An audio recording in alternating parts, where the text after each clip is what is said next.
Form up చేసుకొని జగ్జీవనరావు విగ్రహం వద్ద భారీ బహిరంగ సభ విజయవంతం చేయాలని చెప్పేసి పిలుపునిస్తాము. అదేవిధంగా ఎంఆర్పిఎస్ 30 సంవత్సరాల సుదీర్ఘమైన పోరాటం ఆగస్టు 1న సుప్రీంకోర్టు చారిత్రాత్మక తీర్పు ఇవ్వడం సంతోషిస్తున్నాం. మాదిగల చిరకాల కోరికైనటువంటి ఆకాంక్ష ఎస్సీ వర్గీకరణ మొదటి సమాజ నాయకత్వంలో ఎన్నో ఒడిదుడుకులు ఎదుర్కొని ఎన్నో అవమానాలు ఎదుర్కొని అసలు వర్గీకరణ అనేది అమలు అవుతుందా కాదా అనే కొంత సందిగ్ధంలో ఉన్న వ్యతిరేక శక్తులు కూడా ఎంతో ఇబ్బంది గురి చేయడం, దానికి వాళ్ళ కనువిప్పు కలిగేలా ఆగస్టు 1న సుప్రీంకోర్టు తీర్పు ఇవ్వడం జరిగింది.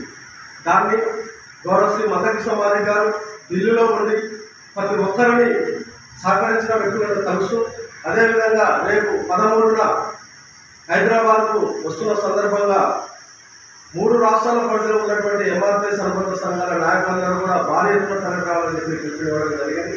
అదేవిధంగా మన నల్గొండ జిల్లా నుంచి అత్యధికంగా ఎంఆర్పిఎస్ శ్రేణులతో పాటు ఎంఎస్పీ అనుబంధ సంఘాలు అందరూ కూడా ప్రతి ఒక్కరు కూడా ప్రతి గ్రామం నుండి 2 వెహికల్స్ తీసుకొని హైదరాబాద్కు అన్నకు ఘనంగా స్వాగతం పలకడానికి అన్నకు మనం స్వాగతం పలికే విధంగా మన పరిమితి కలిగే విధంగా జన సమీకరణ సేకరించి హైదరాబాద్కు రావాల్సిందిగా పిలుపునిస్తాము.